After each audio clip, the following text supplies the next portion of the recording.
अस्सलाम वालेकुम एवरीवन। मेरा नाम उसामा रियाज़ है और आप गूगल लाइसिम का यूट्यूब चैनल देख रहे हैं। इस वीडियो में मैं आपको बताने जा रहा हूँ यूनिवर्सिटी ऑफ एग्रीकल्चर फैसलाबाद में जो एमफिल और पीएचडी के एडमिशन्स ओपन हुए हैं, तो इनके एडवर्टाइजमेंट और अप्लाई कैसे करना है, टेस्ट का क्या क्राइटेरिया है, पासिंग मार्क्स कितने हैं, सारा कुछ जो है वो इस वीडियो में बताने जा रहा हूँ। एमफिल और पीएचडी का कंप्लीट डिटेल से। और वीडियो के एंड पे मैं ये भी बताऊंगा कि आप कौन कौन सी गवर्नमेंट जॉब जो है वो सिक्योर कर सकते हैं। और गूगल्स लाइसियम जो है एक ऑनलाइन प्लेटफॉर्म है जहाँ पे तमाम गवर्नमेंट जॉब्स की तैयारी करवाई जाती है। और 2020 से गूगल्स लाइसियम जो है वो तमाम जॉब्स की तैयारी करवा रहा है। अगर आपने अभी तक गूगल्स लाइसियम का यूट्यूब चैनल सब्सक्राइब नहीं किया तो अभी इसे सब्सक्राइब करें ताकि आपको तमाम वीडियोस जो फ्यूचर में आएंगे उनका पता चलता जाए। तो अभी हम गूगल के ऊपर लिखेंगे UAF।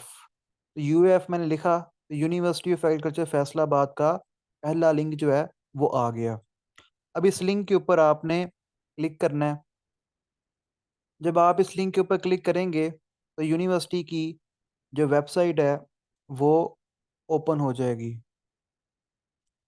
अभी यूनिवर्सिटी की वेबसाइट ओपन हो रही है, तो अभी हम वेट करते हैं वेबसाइट ओपन हो जाए।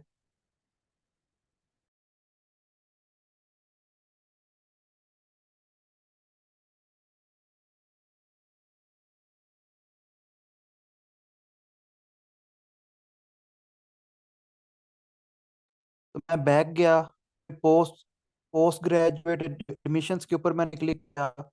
अब शायद वेबसाइट जो है वो ओपन हो जाएगी। अब वेबसाइट ओपन हो गई है, तो यहाँ पे ही जो है वो पोर्टल आएगा जिसके ऊपर आप लोगों ने अप्लाई करना है। ये पहला जो लिंक है ये है eligibility criteria for post graduate. इसके ऊपर क्लिक करेंगे तो आपके पास एलिजिबिलिटी क्राइटेरिया जो है वो आ जाएगा। ये है जी एलिजिबिलिटी क्राइटेरिया कि किस डिग्री के ऊपर कौन कौन से सब्जेक्ट वाला स्टूडेंट जो है वो अप्लाई कर सकता है। और मिनिमम सीजीपी जो है वो कितनी रिक्वायर्ड है। ठीक है, तो मिनिमम सीजीपी जो है उसका भी आ जाएगा कि कितनी रिक्वायर्ड है। मैं दोबारा आप लोगों को शो करवाता हूँ। एलिजिबिलिटी क्राइटेरिया मैं दोबारा आप लोगों को शो करवा रहा हूँ। ये भी आपको नज़र आ जाएगा। आपको नज़र आ गया है। तो एलिजिबिलिटी क्राइटेरिया में यहाँ पे डिग्री मेंशन है कि कौन सी डिग्री है। और फिर यहाँ पे कौन कौन सा सब्जेक्ट उसमें अप्लाई कर सकता है और कितनी सीजीपीए वाला अप्लाई कर सकता है। तो मिनिमम कितनी सीजीपीए है वो रिक्वायर्ड है। चलें जी, ये वापस जो है वो चलती हैं। यूनिवर्सिटी वालों ने ये एडवर्टाइजमेंट अपलोड की हुई है। ठीक है, ये पिक्चर जो है वो आप लोगों को शो हो रही होगी। अभी ये शो होगी आप लोगों को इस पिक्चर को जब आप जूम करेंगे तो आपको पता चलेगा कि कौन कौन सी डिग्री जो है वो एलिजिबल है। इसे मैं जूम करता हूँ। तो पिक्चर मैंने ओपन कर ली है। अब मैं इसे जूम कर रहा हूँ। तो university of agriculture Faisalabad post graduate admissions 2024-25। तो सबसे पहले मैं आपको ये बताता चलूँ कि यूनिवर्सिटी ऑफ एग्रीकल्चर फैसलाबाद के डिफरेंट कैंपसेस हैं। इवन फैसलाबाद में भी इनके दो डिफरेंट कैंपस हैं। फैसलाबाद के अंदर एक मेन कैंपस है जो फैसलाबाद शहर के अंदर है। और फैसलाबाद के अंदर इनका एक दूसरा कैंपस है जो झंग रोड पर है, जिसे कहते हैं post graduate agriculture research station, PARS campus. वो शहर से बाहर है। ठीक है, वो अच्छा भला शहर से बाहर है। यानी शहर से आपको कोई आधा घंटा या 20 मिनट लगते हैं पार्स जाते हुए। ठीक है, वो एयरपोर्ट के पास है। तो शहर वाला जो कैंपस, जो फैसलाबाद सिटी के अंदर कैंपस है, वो मेन कैंपस है। जो शहर से बाहर है झंग रोड पे, वो पार्स कैंपस है। मेन कैंपस में कौन कौन से प्रोग्राम्स ऑफर हो रहे हैं? तो मेन कैंपस में है फैकल्टी ऑफ एग्रीकल्चर। तो पहले फैकल्टी ऑफ एग्रीकल्चर को देखते हैं। इसमें मॉर्निंग, इवनिंग और वीकेंड प्रोग्राम्स हैं। अब मॉर्निंग प्रोग्राम्स कौन से हैं? तो एमफिल मॉर्निंग के अंदर जो फैकल्टी ऑफ एग्रीकल्चर ऑफर कर रही है, agronomy, agri biotechnology, biotechnology, entomology, forestry, horticulture, plant breeding and genetics, seed science and technology, plant pathology, soil soil science, climate change, environmental sciences. Evening programmes कौन से available है? Biotechnology, environmental sciences. PhD programmes, agronomy, biotechnology, entomology, forestry, horticulture, plant breeding and genetics, seed science and technology, plant pathology, soil science, environmental science. अब faculty of social sciences की बात करते हैं। Faculty of social science, faculty of social sciences जो है, ये morning के अंदर agri economics, development economics, environmental and resource economics, agricultural extension, rural development, rural sociology, MS management, specialisation in agri business. अब फैकल्टी ऑफ सोशल साइंसेज जो है, वो evening programme कौन कौन से ऑफर कर रही है? Economics, sociology, MS management, specialisation in marketing, MS finance, MBA. Weekend programme कौन से ऑफर कर रही है faculty of social sciences? MPhil education, MPhil sociology, MPhil economics, MBA executive. अब एमबीए एग्जेक्टिव जो है, ये उन लोगों के लिए है जिन्हें कम से कम जॉब करते हुए 2 साल हो गए हैं। 2 साल का जॉब का एक्सपीरियंस रिक्वायर्ड है एमबीए एग्जेक्टिव के लिए। पीएचडी प्रोग्राम्स कौन से फैकल्टी ऑफ सोशल साइंसेज के हैं? एग्री इकोनॉमिक्स में, डेवलपमेंट इकोनॉमिक्स में, इन्वायरमेंटल एंड सोर्स इकोनॉमिक्स में, economics, agriculture extension, rural sociology, agree agri business. फिर faculty of food nutrition and home sciences, ये एमफिल ऑफर कर रहे हैं जी फूड टेक्नोलॉजी में, ह्यूमन न्यूट्रिशन डाइटेटिक्स में, डेयरी टेक्नोलॉजी में, फूड सर्विस मैनेजमेंट में, food safety and quality management में, होम इकोनॉमिक्स में। होम इकोनॉमिक्स का मेजर होम इकोनॉमिक्स का जो मेजर फूड एंड न्यूट्रिशन है, होम इकोनॉमिक्स का जो major human development and family studies है, होम इकोनॉमिक्स का जो मेजर क्लोथिंग एंड टेक्सटाइल है। होम इकोनॉमिक्स के इन 3 मेजर्स के अंदर ये एमफिल ऑफर कर रहे हैं। फिर इवनिंग प्रोग्राम के अंदर food technology, human nutrition and dietetics. फिर पीएचडी प्रोग्राम ये 2 ऑफर कर रहे हैं, फूड टेक्नोलॉजी और उसके बाद ह्यूमन न्यूट्रिशन एंड डाइटेटिक्स। उसके बाद आगे आ गई faculty of sciences. Faculty of sciences जो है, वो मॉर्निंग प्रोग्राम्स कौन सी ऑफर कर रही है? Statistics, botany, biochemistry, chemistry, physics, zoology, mathematics. Evening के अंदर कौन से ऑफर कर रहे हैं? Botany, biochemistry, chemistry, physics, bioinformatics, zoology, mathematics, computer science, software engineering. PhD programmes कौन से ऑफर कर रहे हैं? Botany, biochemistry, chemistry, physics, zoology, statistics, computer science. ठीक है। उसके बाद faculty of agri engineering and technology, ये एमफिल ऑफर कर रहे हैं एग्रीकल्चर इंजीनियरिंग के अंदर, वाटर रिसोर्स इंजीनियरिंग में, इन्वायरमेंटल इंजीनियरिंग में, एनर्जी सिस्टम इंजीनियरिंग में, फूड इंजीनियरिंग में, टेक्सटाइल टेक्नोलॉजी में। पीएचडी प्रोग्राम्स एग्रीकल्चर इंजीनियरिंग में, एनर्जी सिस्टम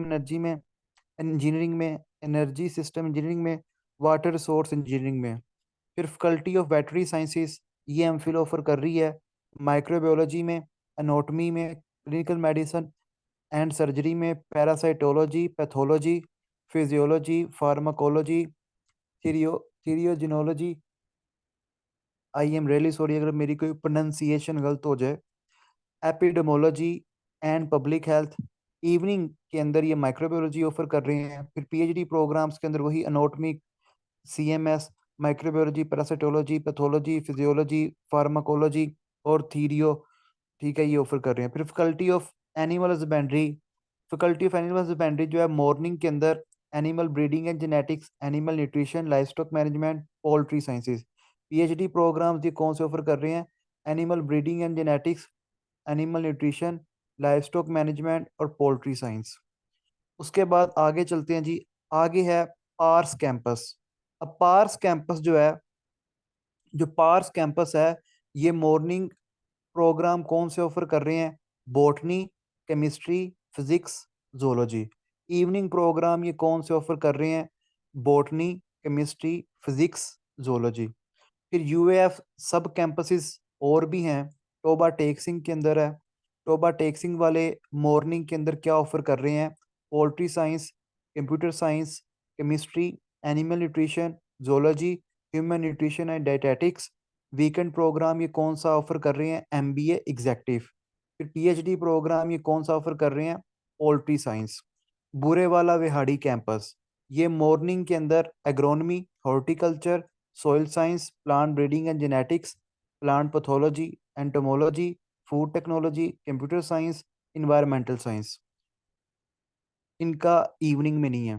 फिर दीपालपुर ओकाड़ा कैंपस ये मॉर्निंग के अंदर agronomy, entomology, horticulture, plant breeding and genetics, plant pathology, soil science, agri extension, environmental sciences. In evening programme mathematics, botany, zoology, chemistry, physics. अब apply किस तरह करना है? तो यूनिवर्सिटी की जो वेबसाइट है यहीं से ऑनलाइन अप्लाई होगा। जो फ़ी है ये बैंक में जमा होगी। फ़ी आपने ना ऑनलाइन भेजनी है, ना आपने मोबाइल ऐप से भेजनी है, ना बैंकिंग ऐप से भेजनी है। फ़ी जो आपकी पे होगी ये बैंक में होगी। यूनिवर्सिटी वालों ने लिख के लगाया हुआ है कि फ़ी जो है वो आपने यूनिवर्सिटी ने जो बैंक अकाउंट बताया हुआ है उसके अंदर बैंक के जरिए जमा करवानी है। सारा फॉर्म जो है वो ऑनलाइन जमा होगा। ठीक है, आपने कोई भी हार्ड कॉपी जो है वो यूनिवर्सिटी जाके सबमिट नहीं करवानी। अभी पहले आपका एंट्री टेस्ट होगा। ठीक है, पहले ये दो एंट्री टेस्ट हो जाएंगे। फिर एग्रीकल्चर यूनिवर्सिटी एडमिशन ओपन करेगी, और जो लोग एंट्री टेस्ट क्लियर कर लेंगे वो लोग फिर एडमिशन में अप्लाई कर सकेंगे। फिर मेरिट बनेगा। फिर मेरिट बनने के बाद आपके जो डॉक्यूमेंट्स हैं और जो फ़ी है, फ़ी और डॉक्यूमेंट्स फिर सबमिट होंगे। ठीक है, तो अभी आपने कोई भी डॉक्यूमेंट्स यूनिवर्सिटी में सबमिट नहीं करवाने। तो पहला एंट्री टेस्ट जो है वो कब होगा? 27 मई 2024 को पहले एंट्री टेस्ट की जो रजिस्ट्रेशन है वो ओपन होगी। ठीक है, तो पहले टेस्ट की जो रजिस्ट्रेशन है वो ओपन होगी 27 मई 2024 को। 12 जून 2024 तक आप लोग अप्लाई कर सकते हैं। जो पीएचडी का टेस्ट है उसे कहते हैं जीआरई। जीआरई कहते हैं पीएचडी के टेस्ट को। और जो एमएस, एमफिल या एमएससी ऑनर्स का जो टेस्ट है उसे कहते हैं जीएटी, गैट। तो गैट जो है ये एमफिल के लिए टेस्ट होता है, और जो पीएचडी के लिए टेस्ट होता है उसे कहते हैं जीआरई। अच्छा, जो पहला टेस्ट है ये 29 जून को होगा। तो आप आज जो है वो 5 मई है, 5 मई 2024 है, तो आपके पास अभी काफ़ी दिन है। तो आप पहले टेस्ट की तैयारी करने के लिए हमारा गैट और ग्री का जो सेशन है वो ज्वाइन कर सकते हैं। उसकी जो फ़ी है वो 1000 है।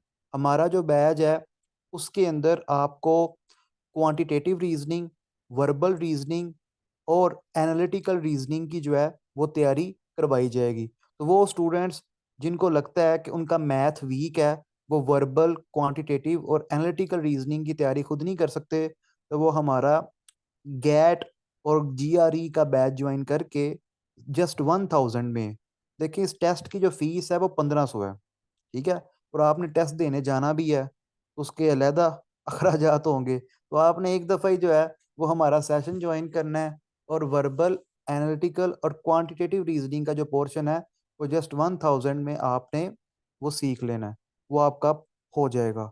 तो वैसे एमफिल टेस्ट की जो फीस है वो 1500 है। ठीक है, और जो जीआरई है, जो पीएचडी का टेस्ट है, उसकी फीस 2500 है। अच्छा, पहला टेस्ट तो 29 जून को होगा। दूसरा टेस्ट होगा, दूसरे टेस्ट में अप्लाई करने की जो डेट है वो 10 जुलाई 2024 से स्टार्ट होगी, और 6 अगस्त तक आप अप्लाई कर सकते हैं। दूसरा टेस्ट होगा 17 अगस्त 2024 को, और 17 अगस्त 2024 को ही गूगल लाइसेंस को बने हुए 4 साल हो जाएंगे। तो जो जीआरई और एमफिल दोनों ये 17 अगस्त 2024 को होंगे। ठीक है, अच्छा, आप इन दोनों में से एक टेस्ट भी दे सकते हो, कोई सा भी। या पहला टेस्ट दे लो या दूसरा दे लो, और आप दोनों के दोनों भी दे सकते हो।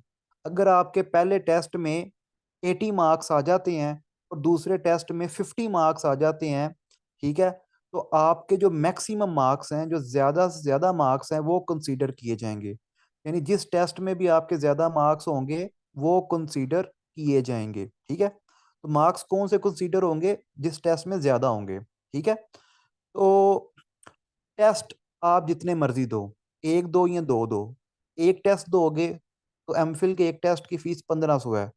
ठीक है, हर टेस्ट की अलग अलग फीस यूनिवर्सिटी वालों ने आपसे निकलवा लेनी है। ठीक है, तो आप लोगों से उन्होंने हर टेस्ट की अलग अलग फीस जो है वो निकलवा लेनी है। तो हर टेस्ट की अलग अलग फीस लेनी है। एक टेस्ट दोगे तो 1500 लेंगे, जब जुलाई में दूसरे टेस्ट के लिए अप्लाई करोगे तो फिर 1500 और दोगे। इसी तरह पीएचडी का है, एक टेस्ट दोगे तो 2000 है, दूसरा टेस्ट दोगे तो फिर 2000 दोगे। ठीक है, उसके बाद आ जाते हैं, यहाँ पे लिखा हुआ है जी स्कॉलरशिप एंड फाइनेंशियल असिस्टेंस। देखें, पहली बात मैं आपको क्लियर करता चलूं कि एमफिल के अंदर जो स्कॉलरशिप्स होती हैं वो as compare to undergraduate degrees के मुकाबले में एमफिल में स्कॉलरशिप्स बहुत कम होती हैं। ठीक है, हर बच्चे को एमफिल में स्कॉलरशिप नहीं मिलती। आप लोग जब भी एमफिल में एडमिशन लें तो देखें, एमफिल एमफिल एमफिल का मतलब है कि आपने बैचलर्स कर लिया है, और बैचलर्स का मतलब है कि अब आप गवर्नमेंट जॉब में अप्लाई करने के लिए एलिजिबल हैं। ठीक है, अब आप गवर्नमेंट जॉब में अप्लाई करने के लिए एलिजिबल हैं। तो आप जो हैं गवर्नमेंट जॉब के लिए या कोई भी जॉब है उसके लिए एलिजिबल हैं, तो आप लोगों को चाहिए कि आप जॉब भी करें और साथ एमफिल भी करें। इस तरह मैं हूं, ठीक है, मैं अर्न भी करता हूँ, मैं जॉब भी कर रहा हूँ। ठीक है, और मैं एमफिल भी कर रहा हूँ, और मतलब मैं फाइनेंशियली स्टेबल हूँ। ठीक है, और मैं चाहूँ तो मैं किसी और यूनिवर्सिटी में एक और एमफिल भी स्टार्ट कर सकता हूँ। तो आप लोगों को, अगर आप लोगों के जो फाइनेंशियल सिचुएशन जो है वो ठीक है, स्टेबल है, तो फिर एमफिल में एडमिशन लीजिएगा। ये रिस्क ना लीजिएगा कि मैं पहली फीस दे देता हूँ या दे देती हूँ तो दूसरी तीसरी चौथी फीस जो है वो यूनिवर्सिटी वाले मेरी खुद ही दे देंगे, वो मुझे स्कॉलरशिप लगा देंगे। स्कॉलरशिप मिलती हैं लेकिन बड़ी टफ है, बहुत टफ कंपटीशन होता है। ठीक है, बहुत ज़्यादा टफ कंपटीशन होता है। तो अगर कोई बच्चा ये, क्योंकि अक्सर फिर यही होता है कि बच्चे जो हैं वो किसी तरीके से पहले सेमेस्टर की फीस जमा करवा देते हैं, फिर बाद में दूसरे तीसरे सेमेस्टर की उनके पास फीस नहीं होती। अब हॉस्टल के भी अखराजात होते हैं, हर महीने जो है वो 25-30 हज़ार रुपये तो खर्चा आपका हॉस्टल का भी आएगा। ठीक है, तो काइंडली एमफिल में एडमिशन लेते हुए अपनी जो माली हालत है उसे ज़रा एक दफ़ा देख लीजिएगा। अच्छा, अब एमफिल में क्या क्राइटेरिया, कितने मार्क्स का टेस्ट आएगा, और पीएचडी का जो टेस्ट है वो कितने मार्क्स का आएगा? देखिए, एमफिल का जो टेस्ट है वो 100 एमसीक्यूज का आएगा। 100 एमसीक्यूज में जो 65 एमसीक्यूज होंगे वो आपके सब्जेक्ट के होंगे। जिस सब्जेक्ट में आपने बैचलर्स की है उस सब्जेक्ट में से 65 एमसीक्यूज आएंगे। बाकी जो 35 एमसीक्यूज हैं वो आएंगे verbal, quantitative and analytical reasoning में से। Verbal, quantitative and analytical reasoning में से आएंगे 35 एमसीक्यूज। ठीक है, देखें, आपका सब्जेक्ट भी इम्पोर्टेंट है और जो बाकी 35 एमसीक्यूज है वो भी बहुत ज़्यादा इम्पोर्टेंट है। ये जो 35 नंबर है ना, इन्होंने आपका मेरिट बनाने में बहुत इंपॉर्टेंट रोल प्ले करना है। ठीक है, ये 35 नंबर मुफ्त के हैं। अगर आप वर्बल, क्वांटिटेटिव, एनालिटिकल रीजनिंग को थोड़ा अच्छी तरह कर लो तो आप इन 35 में से 30 से ज़्यादा इजीली ले सकते हो। 30+ आप लोग इजीली ले सकते हो, और इन्हीं 35 नंबरों ने आपका मेरिट बनाना है। ठीक है, बाकी सब्जेक्ट में तो आप सबकी हालत एक जैसी होती है, सब्जेक्ट में तो आप सब एक जैसे ही हैं। अच्छा, एमफिल के टेस्ट में 100 में से आपने मिनिमम 50 नंबर लेने हैं। 50% मार्क्स वाला जो स्टूडेंट है वो पास है, जिसके 49 आ गए वो फेल है। अब 50 नंबर ले लेने से मुराद ये नहीं है कि आपको एडमिशन भी मिल जाएगा। अगर आप चाहते हैं कि आपका एमफिल में एडमिशन हो तो आपने मैक्सिमम नंबर लेने हैं, ज्यादा से ज्यादा नंबर लेने हैं। ठीक है, स्पेशली जो बच्चे फूड साइंस के हैं, ह्यूमन न्यूट्रिशन के हैं, इन्हें चाहिए कि 80+ लें, 80+ नंबर लें। और जो बॉटनी जोलॉजी वाले हैं ये भी 80+ नंबर लें। मैं मेरिट लिस्ट के ऊपर भी वीडियोस बनाऊंगा, आप लोग मेरिट लिस्ट वाली वीडियोस भी देखिएगा तो आपको आइडिया होगा कि कितना कितना हाई मेरिट जो है वो होता है। फिर पीएचडी, पीएचडी के अंदर भी 100 एमसीक्यूज का टेस्ट होगा, 100 एमसीक्यूज का जो है वो टेस्ट होगा। ठीक है, 100 एमसीक्यूज का टेस्ट होगा। 65 एमसीक्यूज उस सब्जेक्ट में से आएंगे जिसमें आपने एमफिल की है, और बाकी 35 MCQs जो है वो आएंगे एनालिटिकल रीजनिंग, वर्बल रीजनिंग और क्वांटिटेटिव रीजनिंग में से। अच्छा, मैं आपको एक एग्जांपल देता हूँ। एक स्टूडेंट है, उसने अगर बीएस जोलॉजी किया है, बीएस जोलॉजी उसने किया हुआ है, अब आगे वो एमफिल माइक्रोबायोलॉजी में करना चाहता है। तो वो जब टेस्ट देगा ना, तो उसका टेस्ट जो होगा वो जोलॉजी में से होगा। जो सब्जेक्ट उसने बैचलर्स में पढ़ा है उसी सब्जेक्ट का टेस्ट होगा। ठीक है। तो आपका टेस्ट किस सब्जेक्ट का होगा? जो आपने बैचलर्स में पढ़ा है वही आपका टेस्ट होगा। पीएचडी वालों का किस चीज का टेस्ट होगा? जो उन्होंने एमफिल में पढ़ा है उसका होगा। बेशक आप पीएचडी किसी भी सब्जेक्ट में अप्लाई करो, वो मैटर नहीं करता। तो यूएफ यूएफ की ये खास बात है, बड़ी अच्छी चीज है। बाकी यूनिवर्सिटीज की तरह ये नहीं करते। तो यूनिवर्सिटी एग्रीकल्चर फैसलाबाद की बहुत अच्छी चीज़ है ये, इनका बहुत अच्छा इकदाम है कि स्टूडेंट से उसी चीज़ का टेस्ट लेते हैं जो उसने पढ़ी हुई है। लेकिन बाकी जो यूनिवर्सिटीज होती हैं वो उस चीज़ का टेस्ट लेती हैं जिसमें आप अप्लाई कर रहे हो। लेकिन यूएफ वाले जो हैं वो उस चीज़ का टेस्ट लेते हैं जो आपने पढ़ा हुआ है। ठीक है। तो इधर लिखा भी हुआ है कि फी जो है वो आपने किसी मोबाइल ऐप से जमा नहीं करवानी, ऑनलाइन ट्रांजैक्शन से नहीं करानी, सिर्फ बैंक में फी जो है वो जमा होगी। ठीक है। फी जो है बैंक से जमा होगी। और उसके बाद जी 2% सीट्स जो हैं वो रखी गई हैं डिसेबल्ड स्पेशल पर्सनस के लिए, और 2% जो है माइनॉरिटीज के लिए रखी गई हैं, और 2% जो है वो स्पोर्ट्स कोटा रखा गया। ठीक है। तो माइनॉरिटीज और स्पेशल पर्सन्स और जो स्पोर्ट्स वाले उनके लिए कोटा रखा गया। ठीक है। अच्छा, अब एक यहाँ पे लिखा हुआ है इन्होंने डुअल डिग्री प्रोग्राम। अब डुअल डिग्री प्रोग्राम इन्होंने लिखा हुआ है जी एमफिल अगर आप करते हैं प्लांट प्रोटेक्शन में तो आपको डबल डिग्री मिलेगी, एक पाकिस्तान की और एक चाइना की यूनिवर्सिटी की। अब कौन से मेजर वाले इसमें एलिजिबल हैं? तो ये एमफिल और पीएचडी प्रोग्राम प्लांट प्रोटेक्शन में है, और plant pathology, agronomy, weed science, entomology, ये जो चार मेजर्स हैं ये एलिजिबल हैं इस डुअल डिग्री प्रोग्राम के लिए। यानी आपको यूएफ की डिग्री भी मिलेगी, और आपको जो ये गाइचू university China, गोइचू uni sorry pronunciation के लिए माजरत, हालांकि मैंने भी HSK1 किया हुआ है। हान यू क्या था HSK चाइनीज में, मुझे वो तो भूल ही गया है। ठीक है। तो HSK1 मैंने भी किया था 2018 में, लेकिन अब मुझे जो है वो चाइनीज भूल गई है। तो पहले आती थी, अब भूल गई है क्योंकि प्रैक्टिस नहीं की, तो इसलिए जो है चाइनीज भूल गई है।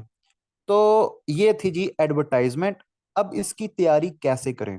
ठीक है। अब इसकी तैयारी भी करनी है ना, तो कैसे करें? तो उसका भी मैं आपको बताता हूँ। अब आप लोग वेबसाइट पे वापस जाएं। वेबसाइट के ऊपर आप लोगों ने जाना है वापस। यहाँ पे है क्वेश्चन बैंक। ठीक है। क्वेश्चन बैंक के ऊपर आपने करना है क्लिक। क्वेश्चन बैंक के ऊपर आपने क्लिक किया, आपकी डिग्री से रेलिवेंट तमाम मटेरियल यहाँ पे अवेलेबल है। तमाम तो नहीं, एक गैस। ठीक है, गैस आपको मिल गया। तो यूनिवर्सिटी वालों ने हर सब्जेक्ट से रेलिवेंट मटेरियल जो है ये क्वेश्चन बैंक में अपलोड किया हुआ है। वर्बल, एनालिटिकल और क्वांटिटेटिव रीजनिंग का मटेरियल आपको यहाँ पे क्लिक करके मिलेगा। तो आपने ये डाउनलोड के ऊपर क्लिक करना है। जब आप डाउनलोड के ऊपर क्लिक करेंगे तो वर्बल, एनालिटिकल, क्वांटिटेटिव रीजनिंग की जो फाइल है वो आ जाएगी। ठीक है। ये आ गई वर्बल, क्वांटिटेटिव और एनालिटिकल रीजनिंग की फाइल। ठीक है। तो ये आ गई फाइल। इसी तरह आपके सब्जेक्ट की भी फाइल है। अब मैं आपको कुछ जॉब्स के हवाले से बताता हूँ। अब आप लोगों ने क्या काम करना है कि अगर आप लोग अभी तक गूगल लाइसियम के व्हाट्सएप ग्रुप में ऐड नहीं हैं, तो इस नंबर पे, हमारे व्हाट्सएप नंबर पे अपना नाम, अपनी डिग्री लिख के हमें मैसेज करें। एक तो आप हमारा एमफिल और पीएचडी एडमिशन, मतलब हमारा एक व्हाट्सएप ग्रुप है, एक हमारी व्हाट्सएप कम्युनिटी है जिसके अंदर हम गाइड कर रहे हैं, मटेरियल शेयर कर रहे हैं एमफिल और पीएचडी टेस्ट की तैयारी के हवाले से। दूसरा, हर सब्जेक्ट से रेलिवेंट हमारे व्हाट्सएप ग्रुप्स हैं, इसमें आपके सब्जेक्ट के रेलिवेंट जितनी भी गवर्नमेंट जॉब्स आएंगी उनके बारे में हम आपको बताएंगे, इन्फॉर्म करेंगे। अगर कोई बाहर की स्कॉलरशिप आती है तो फॉरेन स्कॉलरशिप्स का भी हमारा व्हाट्सएप ग्रुप है। ठीक है, तो गूगल लाइसिम का हर चीज़ का अलग अलग व्हाट्सएप ग्रुप जो है वो अवेलेबल है। तो आप अपना नाम, अपनी डिग्री लिख के मैसेज करें ताकि आप अपडेट रहें तमाम यूनिवर्सिटीज़ के एमफिल और पीएचडी एडमिशन्स के हवाले से, प्लस फॉरेन स्कॉलरशिप्स के हवाले से। ठीक है। अब अगर आप लोग गवर्नमेंट जॉब करना चाहते हो और आपको बिल्कुल भी आइडिया नहीं है कि गवर्नमेंट जॉब किस तरह हासिल की जा सकती है, तो आप मैसेज करो, अपना नाम, अपनी डिग्री लिख के मैसेज करो, how to secure a government job, how to secure a government job. ठीक है, तो हम आपको एक वीडियो भेजेंगे। उस वीडियो के अंदर कंप्लीट डिटेल होगी कि प्रोफेशनल सीट क्या होती है और जनरल सीट क्या होती है। देखें, गूगल्स लाइसियम अल्हम्दुलिल्लाह पहली ऑनलाइन एकेडमी है जो तमाम गवर्नमेंट जॉब्स की तैयारी करवाती है। गूगल्स लाइसियम ही पहली, अल्हम्दुलिल्लाह हम पहले हैं, हम फर्स्ट हैं जिन्होंने लोगों को, आप सबको बताया कि प्रोफेशनल सीट क्या होती है और जनरल सीट क्या होती है। हम बिल्कुल जीरो पे जाके स्टूडेंट्स को गाइड करते हैं, बिल्कुल जीरो पे, ताकि हर स्टूडेंट को पता चले कि चीज़ें हैं क्या। बाकी जो एकेडमीज हैं वो कभी भी आपको नहीं बताएंगे कि जनरल सीट क्या होती है, प्रोफेशनल सीट क्या होती है। तो अल्हम्दुलिल्लाह हम ये कॉन्सेप्ट लेकर आए हैं कि स्टूडेंट्स को अच्छी तरह जो है वो गाइड किया जाए कि जनरल सीट क्या होती है, प्रोफेशनल सीट क्या होती है।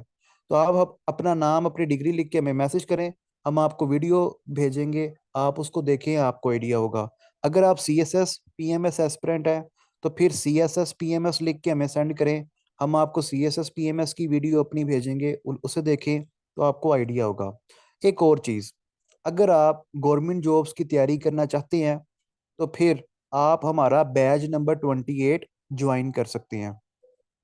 बैच नंबर 28, बैच नंबर 28 जो है ये 22 मई से, यानी वैसे तो ऑफिशियली 20 मई से स्टार्ट होगा, लेकिन 20 मई को ओरिएंटेशन क्लास होगी और पहला जो लेक्चर होगा वो 22 मई को होगा, क्योंकि यूनिवर्सिटी ऑफ एग्रीकल्चर फैसलाबाद में जो फाइनल एग्जाम्स हैं वो 22 को ख़त्म होंगे, तो 22 को जो है वो पहली क्लास होगी। तो आप अपना नाम, अपनी डिग्री लिख के बैच नंबर 23 लिख के भेजें, आपको बैच नंबर 23 की हम डिटेल्स भेजते हैं, तो आपको आइडिया होगा कि बैच नंबर 23 के अंदर जो है वो क्या क्या पढ़ाया जाएगा और बैच नंबर 23 ज्वाइन करने का आपको फ़ायदा क्या होगा। मेन चीज़ तो ये है कि बैच नंबर 23 किस चीज़ का है और इसका फ़ायदा क्या है। देखिए, बैच नंबर 23 को ज्वाइन करने से एक तो आपके सी एस एस की तैयारी होगी। हमने बैच नंबर 28 में जो कंटेंट्स पढ़ाने हैं वो वो इंग्लिश के भी हैं, तो सी एस एस के अंदर इंग्लिश भी है, वो कवर होंगे। फिर सीएसएस के अंदर पाकिस्तान अफेयर्स है, वो सब्जेक्ट कवर होगा। सीएसएस में करंट अफेयर्स है, वो कवर होगा। सीएसएस में जनरल सेंसिबिलिटी सब्जेक्ट है, वो मुकम्मल कवर होगा। सीएसएस में इस्लामियत है, इस्लामियत के जो बेसिक एमसीक्यूज हैं वो कवर होंगे। इस्लामियत का सब्जेक्टिव पार्ट कवर नहीं होगा, ऑब्जेक्टिव पार्ट कवर होगा। फिर सीएसएस के अंदर पॉलिटिकल साइंस है, तो पॉलिटिकल साइंस के जो बेसिक कॉन्सेप्ट्स हैं वो आपके बनेंगे। यूरोपियन हिस्ट्री सीएसएस का 100 नंबर का सब्जेक्ट है, वो आप वो आप पढ़ पाएंगे इस बैच नंबर 28 के अंदर। ठीक है, एक फी आपने पे करनी है और आपको 1 लाख से ज्यादा वैल्यू का जो कोर्स है वो मिल जाएगा। ठीक है, तो बैच नंबर 28 ज्वाइन करके सीएसएस की आपकी बिल्कुल फाउंडेशन बन जाएगी और बहुत से जो कंटेंट्स हैं, बहुत से जो सब्जेक्ट्स हैं सीएसएस के, वो कवर होंगे। फिर बैच नंबर 28 पीएमएस, पीएमएस के अंदर भी बहुत हेल्पफुल है। पीएमएस का उर्दू का 40 नंबर का पेपर कवर होगा आपका। पीएमएस का 100 नंबर का जीके का पेपर आपका कवर होगा। पीएमएस के जो इंग्लिश है उसमें ये हेल्प हेल्प करेगा आपकी। पीएमएस के जो पाकिस्तान स्टडीज है वो 100 नंबर का पेपर कवर होगा। ठीक है, फिर इसके अलावा जो एफपीएससी है, जो फेडरल गवर्नमेंट की जॉब्स होती हैं, उनकी मुकम्मल तैयारी होगी बैच नंबर 28 से।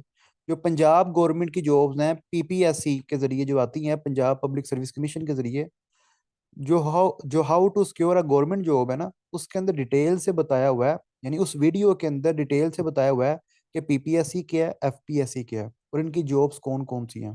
तो आप वो वीडियो लाजमी देखिएगा। वो हमारे यूट्यूब चैनल के ऊपर भी है, लेकिन अगर आपको नहीं मिलती तो आप हमें मैसेज करके उसका लिंक ले सकते हैं। फिर अगर आप खैबर पख्तूनख्वा से है, तो Khyber Pakhtunkhwa public service commission है, केपीपीएससी, तो उसकी भी मुकम्मल तैयारी होगी। सिंध से हैं तो सिंध पब्लिक सर्विस कमीशन है, उसकी भी मुकम्मल तैयारी होगी। अगर बलोचिस्तान से तो बलोचिस्तान पब्लिक सर्विस कमीशन है, उसकी भी तैयारी होगी। अगर आपने एनटीएस का टेस्ट देना है तो एनटीएस की भी तैयारी बैच नंबर 28 से होगी।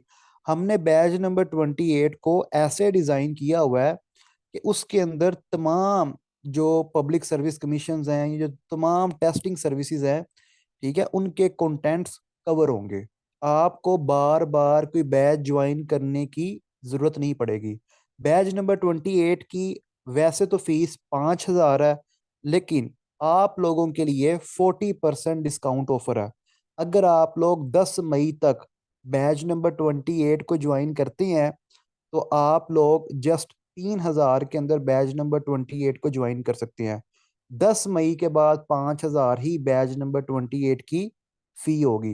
देखिए, बैच नंबर 28 मैं आपको गारंटी देता हूँ कि आप अगर इसको ज्वाइन करते हैं, ये मेरी गारंटी है, ठीक है। मैं पिछले 4 साल से पढ़ा रहा हूँ, यानी 3 साल और 9 माह से मैं पढ़ा रहा हूँ।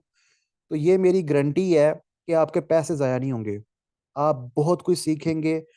आपका सोचने का जो पर्सपेक्टिव है ये चेंज हो जाएगा मुकम्मल। आपको बहुत सी चीज़ें पता चलेगी।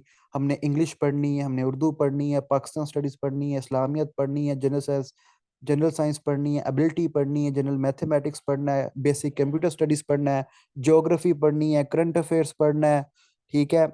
हमने बहुत से आई ला के कंटेंट्स करने हैं, आई आर के कंटेंट्स करने हैं, सोशियोलॉजी के कंटेंट्स करने हैं। हमने यूरोपियन हिस्ट्री भी उसके अंदर करनी है, हमने इंडो पाक हिस्ट्री भी करनी है, हमने उसके अंदर ब्रिटिश हिस्ट्री भी देखनी है, यूएस हिस्ट्री भी देखनी है। पूरा वर्ल्ड मैप करना है हमने। दुनिया की जितनी भी कंट्रीज हैं ये इंशाल्लाह आपके फिंगर टिप्स के ऊपर होंगी। एक पूरा वर्ल्ड टूर होगा। तो बैच नंबर 28, मैं फिर आपको कहूँगा, अगर आप कोई गवर्नमेंट जॉब सिक्योर करना चाहते हैं तो बैच नंबर 28 लाजमी ज्वाइन करें, ठीक है। देखिए, एमफिल की तैयारी जो है वो तो साथ साथ चलती जाएगी, ठीक है। एमफिल की तैयारी तो आपकी नहीं रुकने वाली, वो तो साथ साथ चलती जाएगी। ये जो टाइम है ना, अभी अभी मई है। मई, जून, जुलाई, अगस्त, ठीक है। आपके पास यही 3-4 महीने हैं जिसमें आपने गवर्नमेंट जॉब की तैयारी करनी है। एक दफ़ा एमफिल की क्लासेस स्टार्ट हो गई, फिर आपको 2 साल टाइम नहीं मिलना। अगर आप एमफिल की क्लासेस स्टार्ट होने से पहले पहले गवर्नमेंट जॉब की तैयारी कर लेते हो, यानी बैच नंबर 28 ज्वाइन करके अगर आप गवर्नमेंट जॉब्स की तैयारी कर लेते हो, तो जैसे ही आप लोगों की एमफिल होगी, मतलब एमफिल स्टार्ट होगी, जैसे ही आप लोगों की एमफिल स्टार्ट होगी तो आप साथ साथ टेस्ट देते जाना। अब मेरा स्टूडेंट है उसामा कादिर। उसामा कादिर ने 2023 में, ठीक है, एमफिल से पहले गूगल लाइसिम को ज्वाइन किया। एमफिल का पहला सेमेस्टर ही चल रहा था कि जेड टीबीएल की जॉब्स आई। जेड टीबीएल ज़राई तरक्याती बैंक में उसने, उसामा कादिर ने अप्लाई किया, ठीक है, और उसका टेस्ट क्लियर हो गया। अब माशाल्लाह से अब उसका सेकंड सेमेस्टर है एमफिल का, और वो जॉब होल्डर है। तो मैं, मतलब, जो ये सर खपाई कर रहा हूँ वो आप लोगों के भले के लिए कर रहा हूँ। इस चीज़ को समझें ज़रा, दिमाग खोल के सोचें। सोचें आप लोग कि ये 3-4 माह हैं आपके पास, इन्हीं के अंदर ही गवर्नमेंट जॉब की तैयारी होगी। देखिए, अगर आपने बैचलर्स में तैयारी नहीं ना की गवर्नमेंट जॉब की, तो एमफिल में भी कुछ नहीं होना आपसे। जो स्टेज आपकी अभी है ना, बैचलर्स करके, यही 2 साल के बाद आपका हाल होगा। आपका अगर कोई सीनियर है एमफिल में, तो उससे ज़रा पूछें कि एमफिल करके 2 साल के बाद वो किस मुकाम पे खड़ा है। किसी सीनियर से आप लोग पूछिएगा, किसी से डिस्कस कीजिएगा, ठीक है। तो आप लोग अच्छी तरह किसी डिस्कस कीजिएगा। तो मैं आपको जो मशवरा दे रहा हूँ वो अपने लाइफ टाइम एक्सपीरियंस से दे रहा हूँ कि यही आपके पास 3-4 महीने का टाइम है, इसको यूटिलाइज करें आप लोग, और इन्हीं 3-4 महीने के अंदर अंदर गवर्नमेंट जॉब की तैयारी करें। एमफिल स्टार्ट होने से पहले पहले जब आपकी गवर्नमेंट जॉब की तैयारी हो गई, तो फिर टेस्ट आने हैं और आपने टेस्ट देते जाना है। और इंशाल्लाह अगस्त के अंदर स्कूल टीचर जॉब्स आएंगी, तो हमारा जो सेशन है ये उनकी भी तैयारी करवाएगा। फिर नवंबर के अंदर लेक्चरर की जॉब्स आएंगी, तो बैच नंबर 28 के जो कंटेंट्स हैं ये लेक्चरर की जॉब के अंदर भी आपके काम आएंगे। मेरे बहुत से स्टूडेंट्स हैं वो लेक्चर बायोलॉजी हैं, लेक्चर केमिस्ट्री हैं, लेक्चर फिजिक्स हैं। ठीक है, तो बहुत से स्टूडेंट्स जो हैं, मैं खुद भी लेक्चरर पॉलिटिकल साइंस हूँ, और मेरे बहुत से स्टूडेंट्स हैं एग्रीकल्चर ऑफिसर हैं। ठीक है, और बहुत से मेरे जो स्टूडेंट्स हैं वो डिफरेंट अथॉरिटेटिव जो जॉब्स हैं, पुलिस के अंदर है मेरे स्टूडेंट्स, मिनिस्ट्री ऑफ डिफेंस के अंदर है, डिफरेंट डिपार्टमेंट्स के अंदर मेरे जो स्टूडेंट्स हैं वो जॉब कर रहे हैं अल्हम्दुलिल्लाह। अभी ज़राई तरक्याती बैंक का जो टेस्ट हुआ था उसमें मेरे 76 स्टूडेंट्स का जो था वो रिटन टेस्ट क्लियर हुआ था, जिनमें से 24 की सिलेक्शन होगी। ठीक है, 24 की सिलेक्शन होगी। अब कल 4 मई 2024 को CSS 2023 का रिजल्ट आया। आपकी ही तरह एक स्टूडेंट थी, मिस अलीजा। मिस अलीजा जब 2020 में 7th सेमेस्टर में थी, यानी अपने BS जोलॉजी के जब वो 7th सेमेस्टर में थी, तो उन्होंने गूगल लाइसिम का सेशन ज्वाइन किया। CSS का हमने बैच स्टार्ट किया था नवंबर 2020 में, उसकी 3 दिसंबर से क्लासेस स्टार्ट हुई थी, तो उन्होंने वो बैच ज्वाइन किया। और कल उन्होंने CSS जो है वो अचीव कर लिया, वो अब CSP हैं। ठीक है, CSS को उन्होंने क्लियर कर लिया, ना सिर्फ क्वालिफाई किया बल्कि एलोकेशन भी हासिल की। तो देखें, मैं अपने टीचिंग एक्सपीरियंस से और अपने लाइफ टाइम एक्सपीरियंस से आपको समझा रहा हूँ, इस बात को समझे। यही 3-4 महीने हैं, MPhil स्टार्ट होने से पहले पहले ये बैच ज्वाइन करें, बैच नंबर 28, और अपनी तैयारी को स्टार्ट कर दें। अगर आप यही सोचते रह गए ना कि मैंने अभी गवर्नमेंट जॉब की तैयारी नहीं करनी, MPhil कर लूँ फिर देखेंगे, वो नहीं देखा जाएगा। ठीक है, वो नहीं देखा जाएगा। आप लोगों ने टाइम ज़ाया करना है तो कर लो। देखो, लेक्चरर बनने के लिए 16 years ऑफ एजुकेशन रिक्वायर्ड है, MPhil रिक्वायर्ड नहीं है। स्कूल टीचर बनने के लिए 16 years ऑफ एजुकेशन रिक्वायर्ड है, MPhil रिक्वायर्ड नहीं है। MPhil जो है, एग्रीकल्चर वालों को MPhil जो है वो साइंटिफिक ऑफिसर, ठीक है, जो रिसर्च इंस्टीट्यूट्स हैं वहाँ पे एलिजिबल करती है अप्लाई करने के लिए। और जो साइंसेस वाले स्टूडेंट्स हैं इन्हें MPhil कहाँ पे फ़ायदा देती है कि जो यूनिवर्सिटी में कोई विजिटिंग फैकल्टी की सीट आ जाती है, जो प्राइवेट कॉलेजेस हैं, ये ज़रा MPhil वालों को प्रेफर कर लेते हैं। तो MPhil जो है वो प्राइवेट स्कूल्स में, प्राइवेट कॉलेजेस में या यूनिवर्सिटीज़ के अंदर जो टीचिंग फैकल्टी होती है उसके लिए ये रिक्वायरमेंट होती है। अदरवाइज कॉलेजेस में लेक्चरार बनने के लिए, गवर्नमेंट कॉलेजेस में लेक्चरार बनने के लिए बैचलर्स रिक्वायर्ड है, CSS करने के लिए बैचलर्स रिक्वायर्ड है। तो मैं आपको ये भी नहीं कहता कि आप MPhil ना करो, मैं आपको कह रहा हूँ कि MPhil करो, लेकिन आपकी जो बेसिक जो नीड है वो जॉब है, MPhil नहीं है।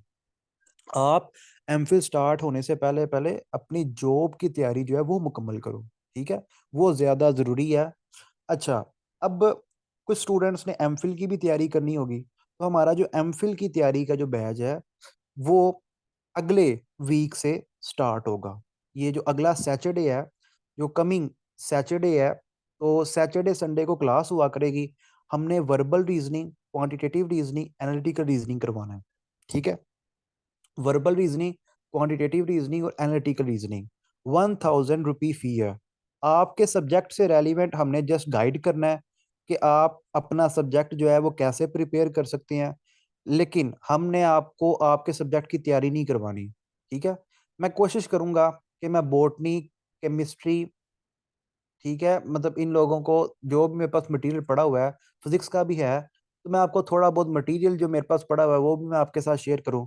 लेकिन मैं बेसिकली आपको वर्बल, क्वांटिटेटिव और एनालिटिकल रीजनिंग करवाऊंगा, और उसकी फ़ी होगी 1000। ठीक है, 1000 जो है जस्ट फ़ी होगी। हाँ, अगर आप बैच नंबर 28 ज्वाइन करते हैं तो आप फ्री ऑफ कॉस्ट आप एनालिटिकल रीजनिंग, वर्बल रीजनिंग और क्वांटिटेटिव रीजनिंग की क्लासेस ले सकते हैं। यानी 3000 के अंदर गवर्नमेंट जॉब्स की भी तैयारी हो जाएगी और MPhil की भी तैयारी हो जाएगी। ठीक है, बाकी कमेंट्स के अंदर, अच्छा आपका कोई भी सवाल हो तो कमेंट्स के अंदर लिख दें अपने तमाम क्वेश्चंस। मैं आपके तमाम क्वेश्चंस को पढ़ूंगा और उसके बाद उनके ऊपर एक वीडियो बना दूंगा। Thank you so much. अल्लाह हाफिज़।